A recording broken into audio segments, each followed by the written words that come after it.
Le journal des sports avec vous, Florent Renaud. Bonsoir. Bonsoir Aude.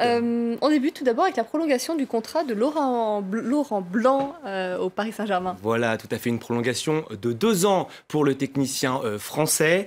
Il est désormais lié au club de la capitale jusqu'en 2018. Un signe, bien sûr, de la confiance que lui accorde son président, Nasser El Khelaifi. Laurent Blanc, qui s'est dit donc honoré de poursuivre l'aventure, touchera environ 5 millions d'euros par an en salaire, qui est équivalent à celui qu'il touchait auparavant. En termes de résultats, on vous a préparé une petite infographie pour tout comprendre. Le PSG sous sa houlette, c'est tout simplement 8 titres nationaux sur 9 possibles. 2 championnats de France, 2 coupes de la Ligue, une coupe de France et 3 trophées des champions. C'est également la plus longue série d'invincibilité en Ligue 1. 34 matchs sans défaite, une série d'ailleurs qui est toujours en cours. Le PSG qui compte actuellement 24 points d'avance au classement. Mais là où le bas blesse pour Laurent Blanc, eh bien, c'est peut-être en Ligue des Champions. Vous le savez, le PSG a échoué 3 fois de suite au stade des quarts de finale, dont les 2 dernières fois sous la houlette de cet entraîneur, donc Laurent Blanc. On aura peut-être un début de réponse pour savoir si le PSG a progressé la semaine prochaine. 8e de finale aller face à Chelsea. On connaît désormais le dernier qualifié pour les quarts de finale de la Coupe de France. Un dernier ticket remporté par l'Olympique de Marseille ce soir. Les hommes de Mitchell s'imposent à Chabannes-Delmas face à Trélissac. L'une des surprises évidemment de cette Coupe de France. Le score 2-0. Le premier but de la rencontre intervient à la demi-heure de jeu. Il est signé Romain Alessandrini, le Marseillais, bien servi par la recrue Steven Fletcher, envoie tout simplement un missile du gauche dans la lucarne opposée. Première titularisation et première passe décisive pour l'Écossais.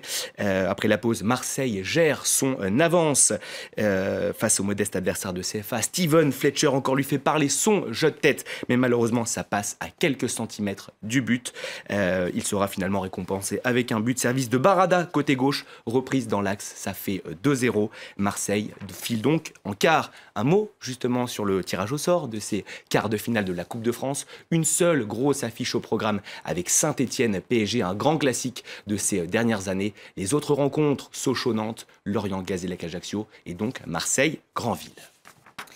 Nous parlons aussi de rugby avec le tour à destination et à 2 jours du choc contre l'Irlande. Le sélectionneur français a annoncé plusieurs changements. Voilà, Poirot, Antonio, Flancard, Mermoz, Camara et Thomas. Voilà les 6 changements opérés par Guinoves pour affronter les Irlandais. Ce sera samedi après-midi. Vous découvrez ce 15 bleu en première ligne. Seul le talonneur et capitaine Guirado garde sa place. Antonio et Poirot débutent donc dans le 15. Flancard retrouve la 2e ligne aux côtés de Maestri. Chouli et Loret sont eux encore titulaires. Ils seront accompagnés, je vous l'ai dit, par Camara en 3e ligne. La charnière ne bouge pas avec Bézi et Plisson, le Parisien. Thomas et Mermoz intègrent eux donc le 15 titulaire au poste de 3 quarts.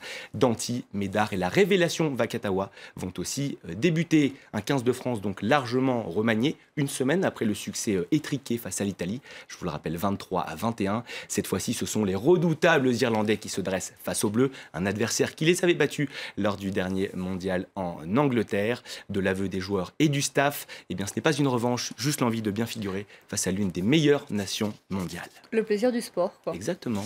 On va terminer aux États-Unis avec la suite de la saison régulière de NBA. 12 matchs la nuit dernière sur les parquets américains et notamment la belle victoire d'Atlanta à Chicago, 113-90. Plusieurs hommes forts dans ce match côté Hawks. Jeff Teague termine avec 17 points, Dennis Schroeder 18. Une marque bien répartie puisque Paul Millsap signe aussi 15 points. En face, seul Pau Gasol a pu tirer son épingle du jeu, 20 points, 10 rebonds et 5 passes pour l'Espagnol.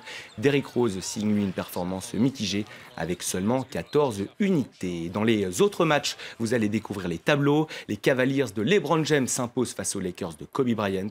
L'autre club de Los Angeles, eh bien, c'est les Clippers, je suis sûr que vous le savez, Aude. Ils s'inclinent, eux, face aux Celtics de Boston. Un match qui s'est joué en prolongation. Victoire également, vous le découvrez, des Kings, des Nuggets et des Warriors. À noter aussi le succès étriqué des Spurs sur un buzzer beater de Kawhi Leonard, c'est-à-dire un panier juste avant la sirène finale.